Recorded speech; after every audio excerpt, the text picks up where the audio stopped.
Hey everybody, it's Safi and Marco Dish Out on Movies, the only movie review show on YouTube to review movies in terms of food. It's just Marco here once again. I don't know what happened there. I was like, ooh. I am here today to review Jordan Peele's Us.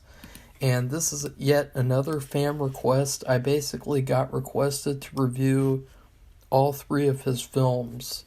And so this second one, I was originally kind of iffy about seeing it based on based on just the fact that I can't remember. 2019, I was still, the problem when you are a movie reviewer, you can't have the mindset of, I'm not going to review these movies, I'm not going to review this movie or that movie. You really have to try at least to review things that you wouldn't normally watch, because that's the whole point of reviewing, is that you look at everything and you give everything a fair critique and you evaluate it so that the filmmakers can learn and they can do better next time. And that's the funny thing about Jordan Peele, is that he's one of those filmmakers where I think people have given him too much praise in terms of his first film. I did not like. It had some good things about it, but I did not like it. And people, some people really thought it was like a masterpiece and things.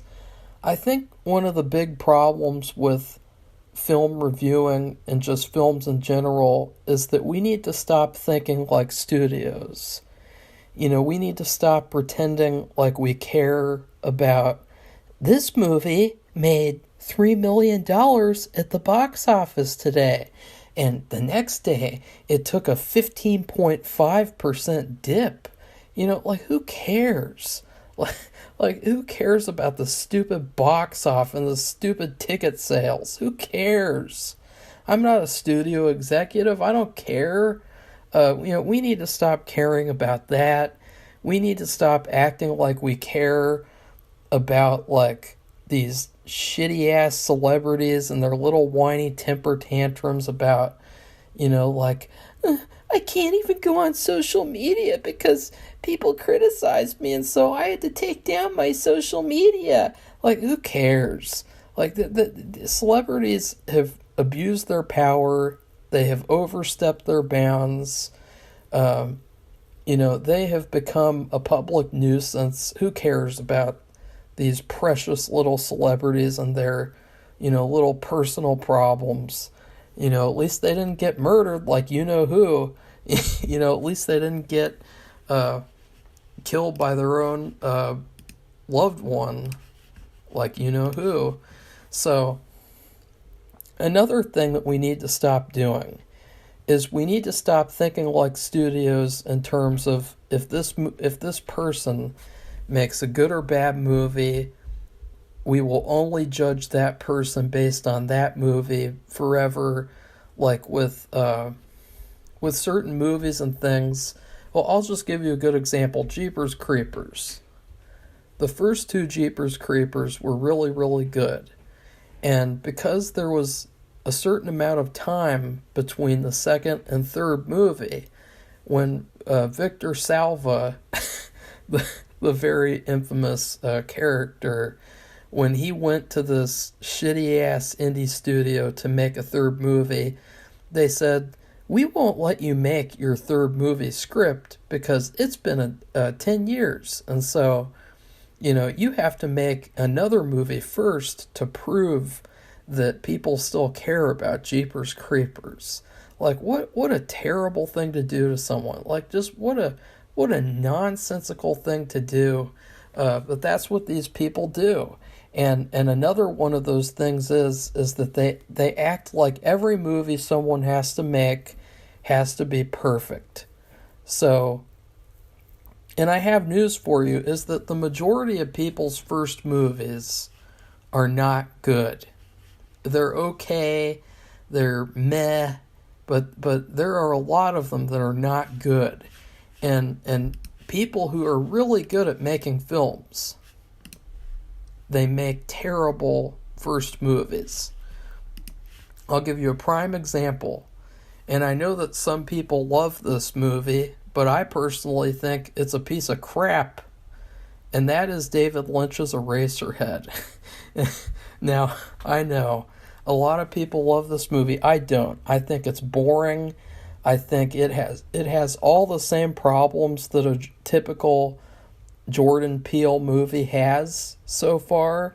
And it feels like it could have just been a 30-minute Twilight Zone episode that I would say, yeah, I could take or leave this one. Really not a fan of Eraserhead. But do you know what I am a fan of?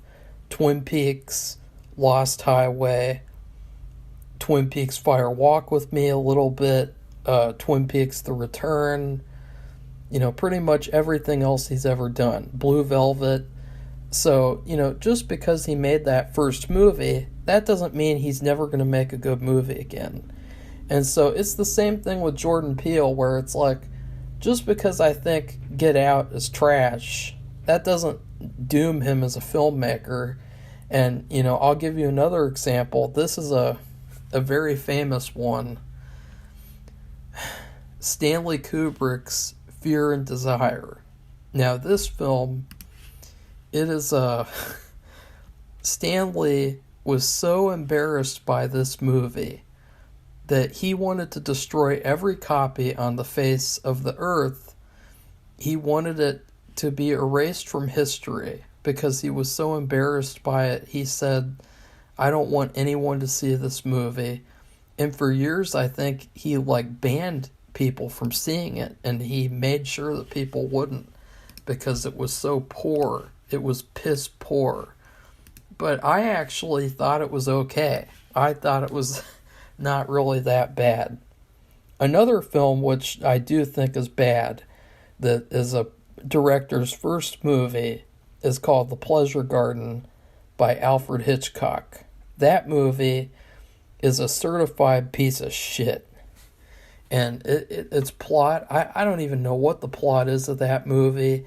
I don't know what the point of it is. It is terrible. It's unintelligible. It's boring. It made me fall asleep multiple times, even though it was only an hour long. And it was horrible. I hated it. I thought it was pathetic. I thought if I were a studio head, I wouldn't want another movie from this person. And we just have to stop thinking like that. Instead of that, we need to just think, what can this person learn from this movie to apply to their next movie?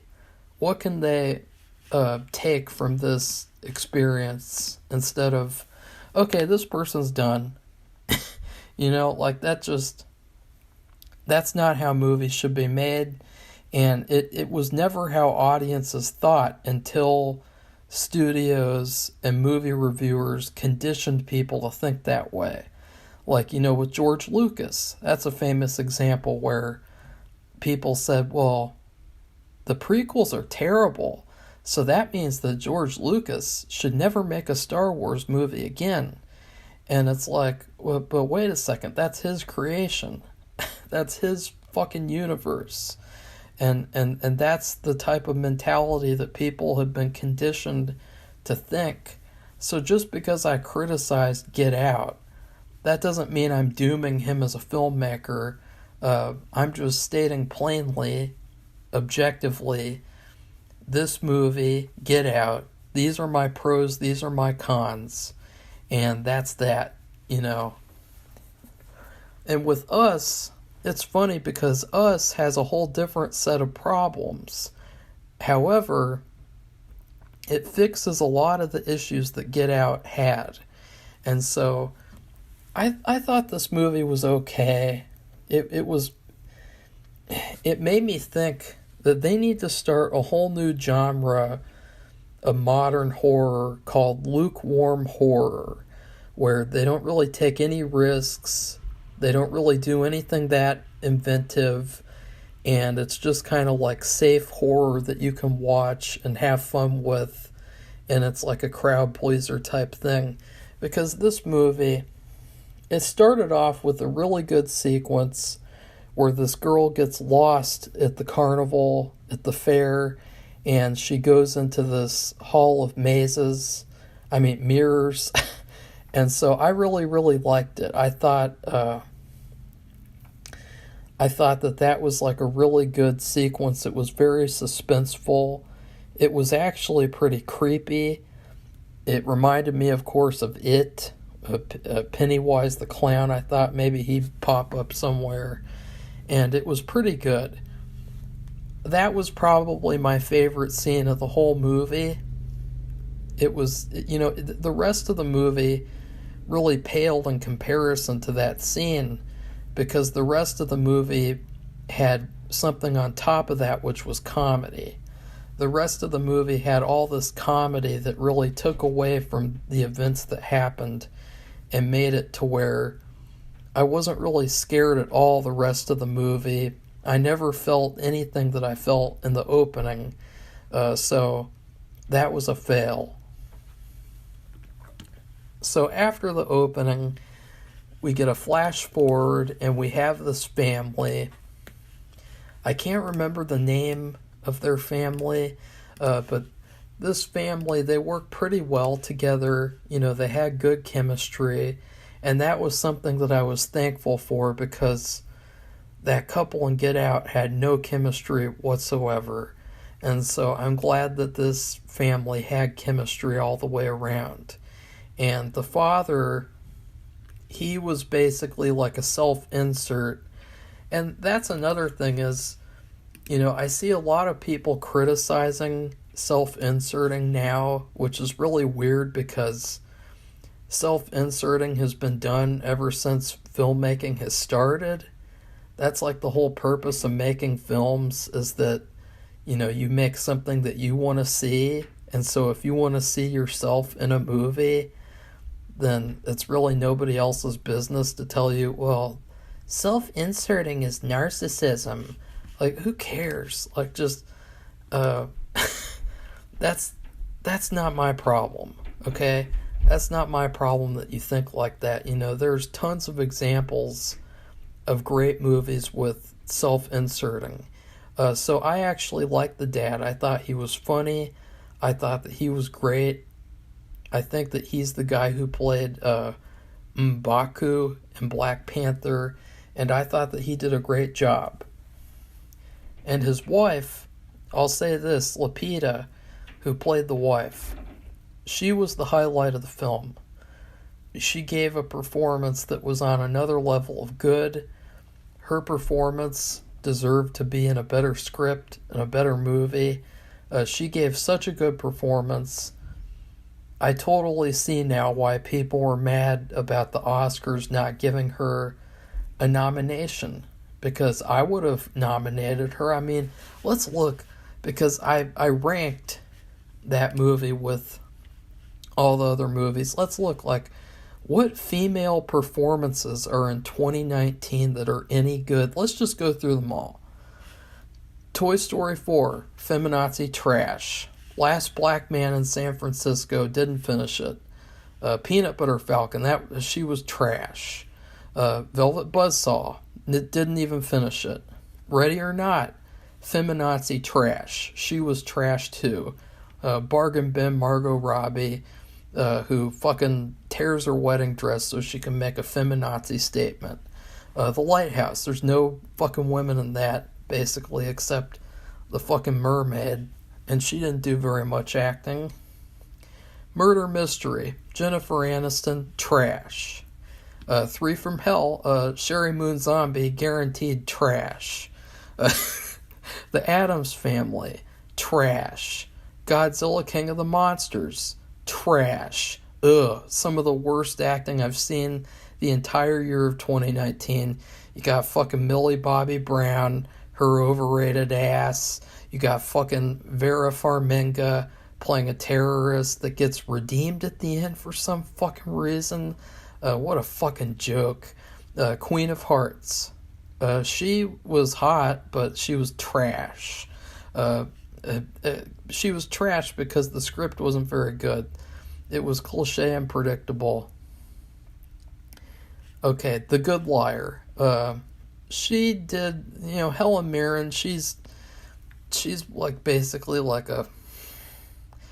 Helen Mirren gives such a similar performance in everything now that she makes me think that like she's an animatronic actor. Like she's not even doing any real acting. She's just an animatronic of herself.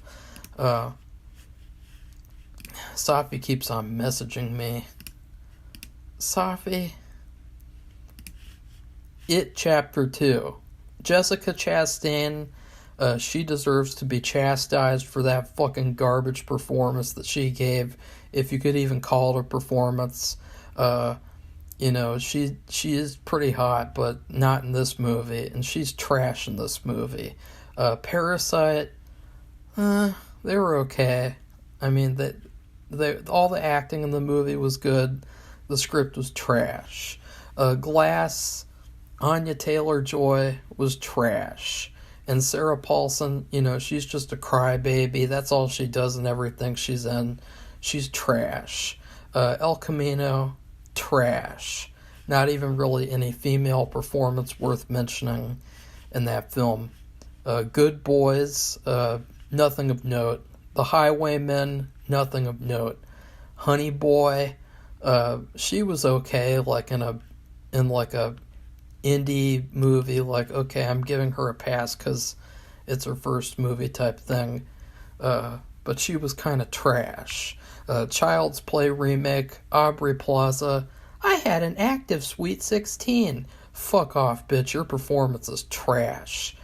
Madness and the Method, I guess they're okay, like in a pitiful type of way. Fighting with My Family. Was she? Was that who I think it is? Yes, it is. She was okay in that movie, but I don't know. She was fine. The fucking Florence Pugh. She was okay.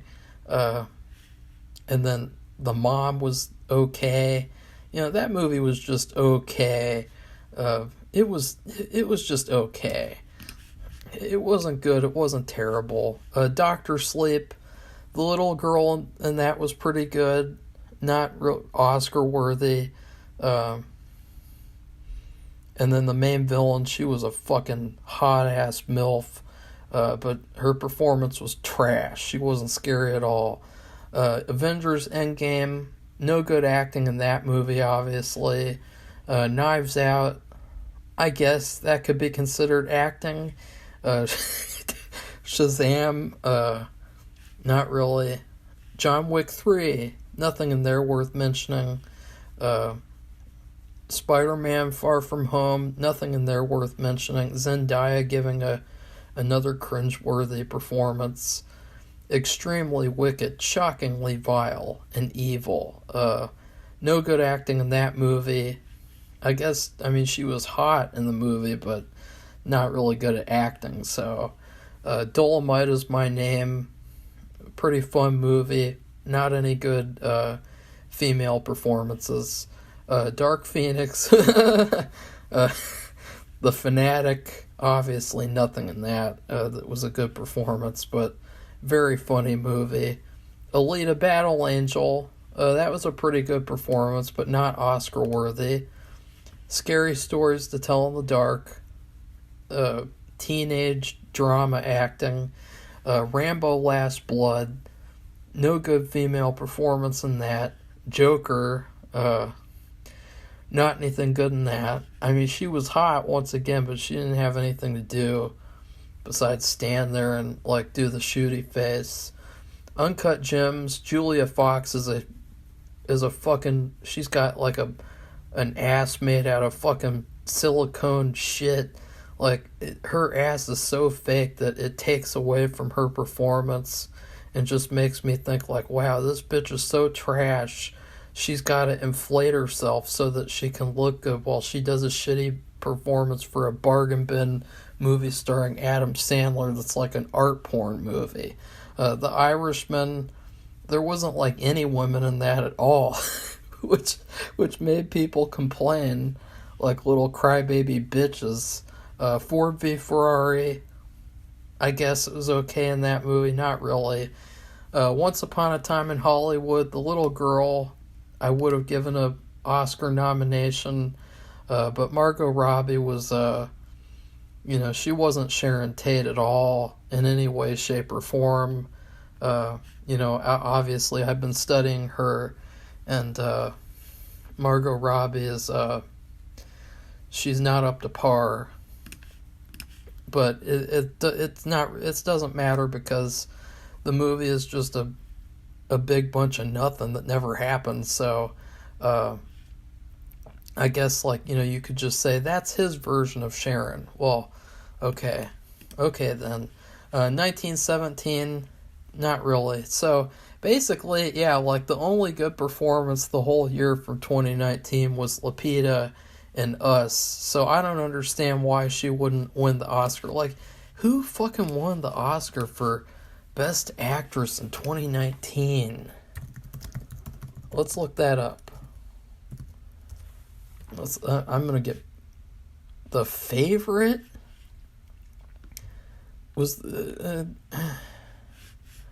wait? Let's see if it's 2020 because wait. Renee Zellweger for Judy?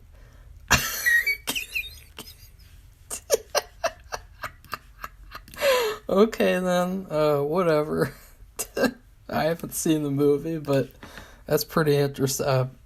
I don't know, I don't think it's as good as Lupita did in Us, so anyways, that's my analysis of Best Actress for 2019, which is something I talked about in the top 10 movies of that year.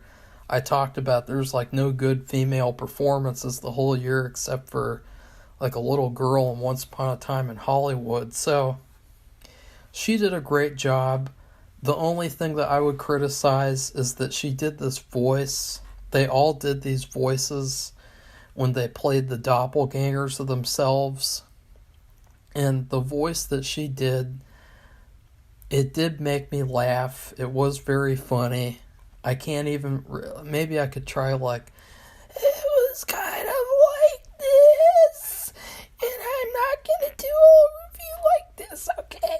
And so that it was a terrible voice because it was very funny, and it was like, this is like something you'd see at an amateur haunted house in the middle of Ohio where I live. Like it's not something that, it feels like is scary enough to put in a big horror movie.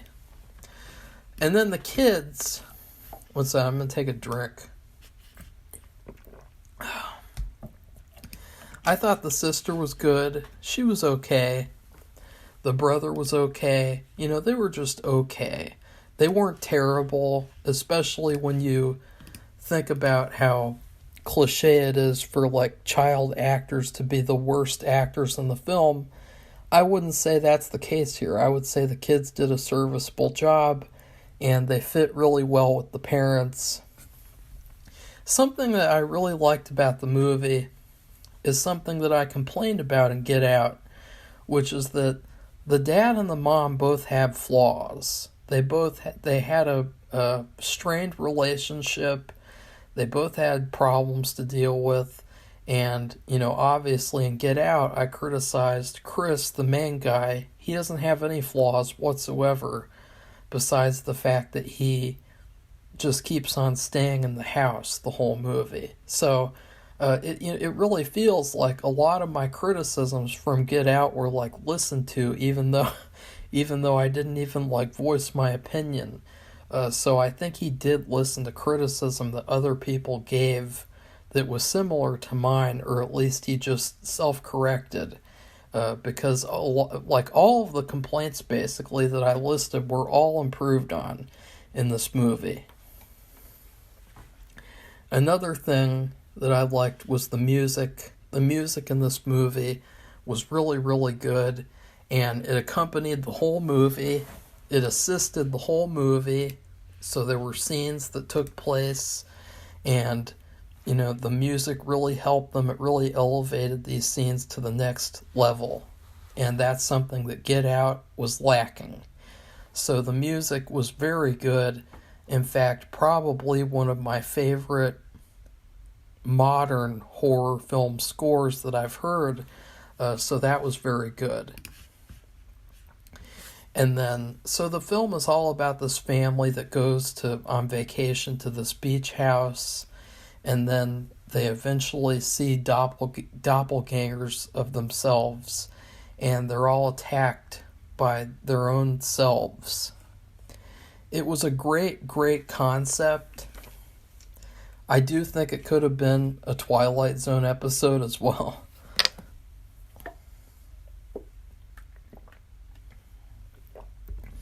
Because the thing is that in this movie, it is another slow burn. It is very slow, like the other film, Get Out.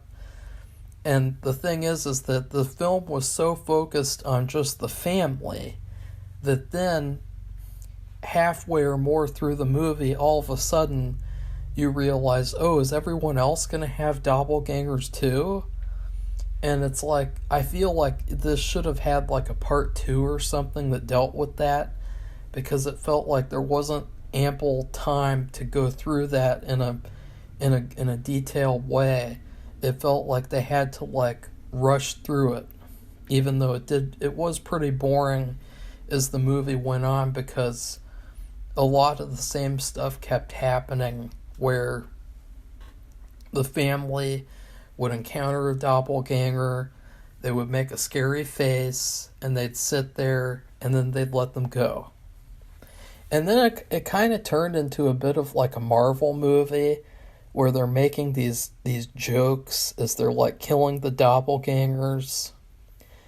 But I was enjoying myself a little bit. It's just that I was wondering, like, is this ever going to get as scary as it was in the opening scene? Because I feel like Lupita deserved like a better script, because she was doing such a good job that I really wanted to be scared by her performance, but I just wasn't, because of the voice and because the movie felt like oh, they're going to make another joke, and then they're going to, like at one point the daughter, she drives the car and she runs over a doppelganger and everything, and it's like a little bit like, that's why I'm saying lukewarm horror, because I feel like a kid could watch this movie and they would enjoy it, and they wouldn't be scarred or mentally damaged or anything. It feels like a safe horror. However, I still enjoyed the movie, kind of. I wouldn't say it's a great movie. I wouldn't say it's a terrible movie. I think that the big thing is that it's an improvement over Get Out. It's the same sort of thing that happened with The Female Hustler and Temporary Suspicion, where The Female Hustler was a terrible movie, but it was very funny and enjoyable in a good, bad way. And then Temporary Suspicion was okay. It was an improvement on all levels, but it still wasn't great, and it still felt like it could have been a lot better given the great concept. And so I would definitely say that this is the Temporary Suspicion for Jordan Peele. And so the movie, as it goes on, it gets more and more ridiculous, and in particular the last 10 minutes, 20 minutes, it just gets so ridiculous that it's almost like, as I said, it was like they're running out of time, and so they don't really have enough time to make up excuses for why things are happening the way they are, and how things, how you could explain certain details. And then there's another twist. Like, there's so many twists that happen in the span of like 20 minutes that it really feels kind of like he's bombarding you with twists to make up for how simplistic the rest of the movie is. I kind of wish, honestly, that the whole movie was just set at the carnival, because we don't there's not really that many horror movies that take place at a carnival, at an amusement park, and I really felt like that was the best scene of the movie. It was the scariest scene, and so maybe if he had had the whole movie take place at a carnival at nighttime or something, maybe it could have been really scary, and it could have been like a classic. And now, in terms of problems, the movie does drag, especially when you realize that they're just going to do the same thing over and over. But then it gets to the end, and all of a sudden, after this very casual film experience where just you don't really feel like the characters are in much danger, after this really casual experience, all of a sudden, you just, like, there are these twists and twists, and there's like this narration and cutting back and forth between the past and the present, and it really didn't work at all, and it was like a huge mess. There was one good twist that I liked, though. I thought that it was an interesting twist. Yet again, there's a bit of an obsession with the message underneath the movie, and it's like, honestly, I don't care. Like, the thing is, like, people misjudge great horror movies for not having any message. Like, some people, they would say to this review, like, oh, you don't want like a smart horror movie that you can think about, you just want a dumb horror movie like Friday the 13th. But then it's like, no, Friday the 13th is not a dumb horror movie at all. And if you go and study that movie, it has layers and layers and layers. It has all this symbolism. It has all these messages you could take from it. And it's like, just because you don't see that, because it's not pounding you over the top of the head with, this movie is all about this. Like, there's this one really bad line in the movie, probably the worst line in the whole movie, which I think it's probably the only bad line in the whole movie, so that's a good thing at least. There's this one part where I can't remember how it's initiated, but one of the bad guys says, "We're all Americans," and it's like, oh, like that's the noise that I made when I heard that line. I was like, oh, because I just felt like, why do you have to, like, did this character really have to say that? Like, did they really have to just say, we're Americans? Like, people could have taken messages and things from this movie, if it's so smart. They could have taken these messages without even saying anything. Like, you don't need to, like, tell people, like... So I was annoyed with that. However, it was okay. It was an okay movie. It was really elevated by the performances, the music.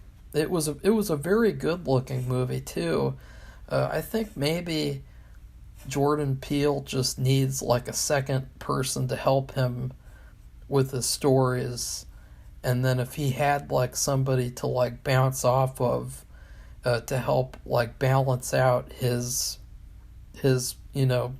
extreme, then maybe it could lead to like an even better movie. Because at this point, because these two movies were so overly praised, I don't really know if he's going to take the messages and apply them to Nope. Because Nope had like a mixed bag of reviews. Everybody didn't love Nope, but then everybody didn't hate Nope. It was like kind of both sides. So I'm kind of hesitant about Nope now, but I can't wait to watch it regardless. The one thing that I will say is that I do think that he has the potential to make great movies. And I do think that, he's done a lot of great things in these first two movies. And one of the great things is just giving people a chance to give good performances. Because a lot of these actors, it's just like with Better Call Saul, where in that show, one of the sad things about this overstay or welcome bullshit that these TV shows have an obsession with, one negative effect is that all these actors are losing work and they don't have any good roles because Hollywood won't give them any good roles. And so I think that's the case with a lot of these actors from these movies. And so even though these two movies I don't think are pretty good at all, I do think that they're still worth it because the actors are doing great jobs. And I would say too, like, I am glad I watched this movie just to see the performance of Lupita as the wife and the doppelganger. She was not only a good actress in this movie, but she was really sexy in this movie. Like, I gotta say too, like, let's go back to that list. Let's see. Now we're gonna go through these 42 and we're gonna see who's sexy and who's not. Well, Little Bo Peep, she's no, she's like a 5 out of 10. I'm gonna rate these people all now. Dakota and the Peanut Butter Falcon, she was like a 3. Velvet Buzzsaw, can't remember. Ready or Not, she was like a 2. Murder Mystery, she was like a 1. 3 from Hell, Sherry Moon Zombie. she doesn't even deserve a 3. I'm sick of seeing her face in every single movie Rob Zombie makes. It's like just nails on a chalkboard annoyment now. Addams Family, Godzilla King of the Monsters, Vera Farmiga, she was like a 1. Queen of Hearts, she was like a 6.5. The Good Liar, she was like a 1. It Chapter 2, she was like a 2.5. Parasite, I can't remember. Glass, Anya Taylor-Joy was like in that movie for 2 seconds, and Cry Baby, she looks like a fucking what do they call those female demons? She always looks like a succubus in everything that she's in. El Camino, nothing in that. And then Lupita, I would say she was like a 9.5.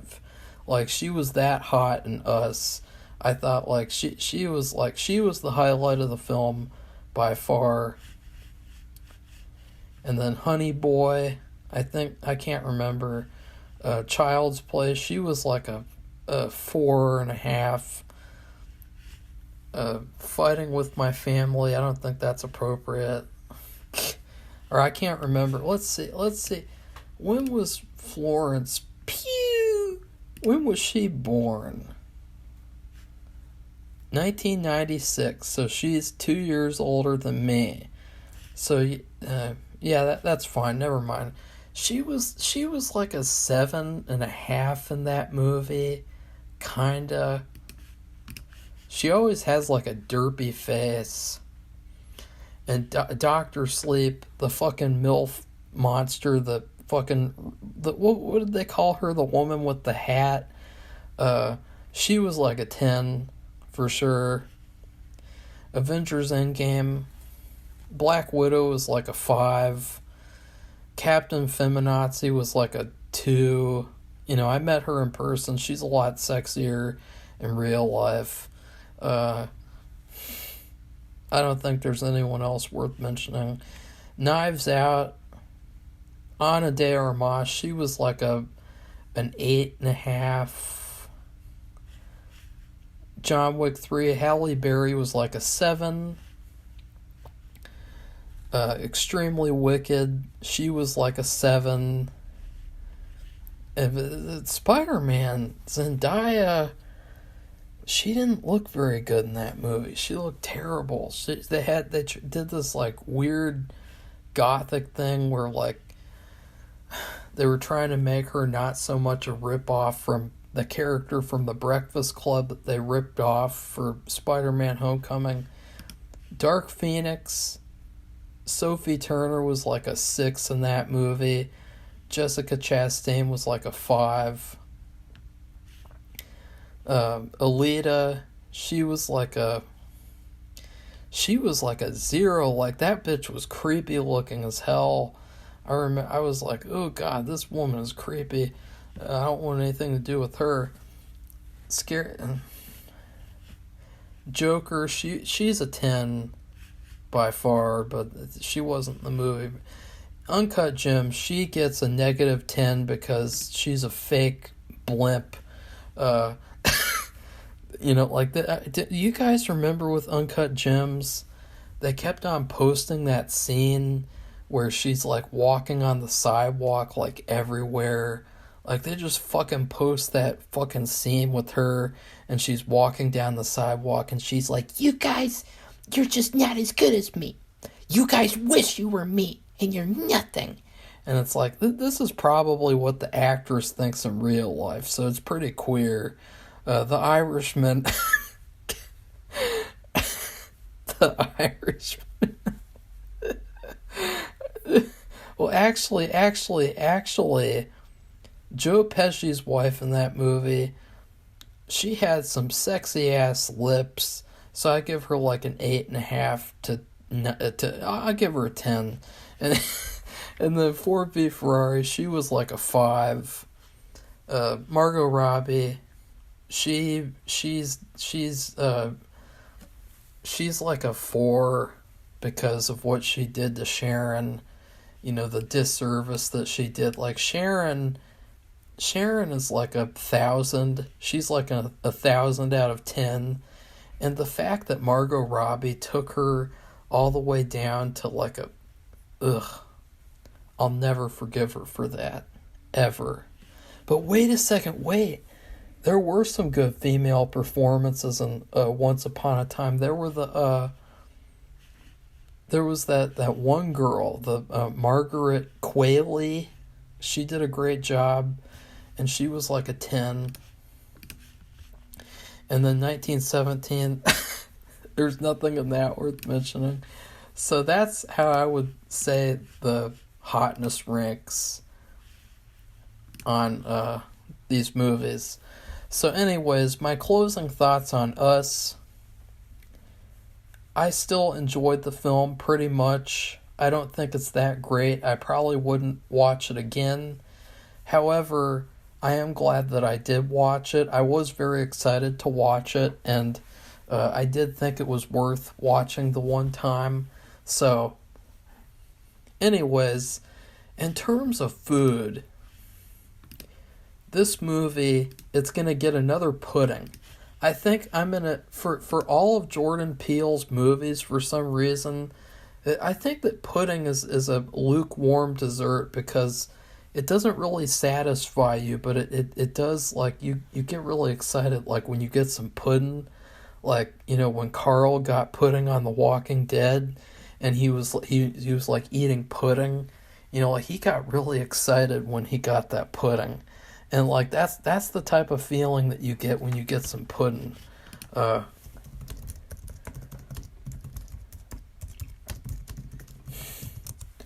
So, I'm going to give all of Jordan Peele's movies a lukewarm rating as much as possible, which is a pudding.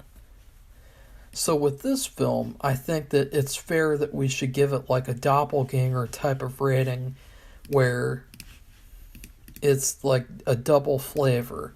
So let's look up pudding cups flavors because I want to find some pudding. I want to find the correct type. That one's pretty good. That one's good. You guys like pudding? I like pudding. I'm trying to see if they have any. All they're showing are the one flavors. I'm gonna double. Where's the doubles? I know that there's more than one type. I remember at Kroger, they used to have this beautiful refrigerated section where it was all the puddings, and it was just the different flavors of pudding. It was just so good. It's Jello it's the snack pack. Okay, what's that? Okay, I found it. I think I found the one. You know, the thing is about pudding is that sometimes you'll get a double flavor where one flavor is really good and the other flavor is really artificial and bad. And in this case, I think that, Lapita, she is chocolate. This will be Jello, original Jello chocolate vanilla swirl. So, Lapita is the chocolate as well as the music and all the other good things. And then the vanilla, whenever you have it with chocolate, it always tastes really artificial, and it tastes like it's made with some weird chemicals that I don't even know what they are. And so I think that all the rest of the things about the movie, those are vanilla. So that's what this movie is, chocolate vanilla swirl pudding. And another good thing to mention is that you remember how I said that Get Out was racist because, they didn't have really any good, redeemable white characters in the movie. Well, in Us, they have these two white characters, and they're decent people, and they have their kids. And so you can see right there all of the criticisms that I laid out in Get Out. It seems like all of them were improved on. So that's pretty good. I think that he should continue using all the criticisms to make better films. So anyways, please like this video, comment, and tell me what you thought about Us. And then please subscribe to this channel if you'd like to see more honest reviews. And if you'd like to see what type of pudding I give Jordan Peele's Nope. Goodbye, everybody. See you soon.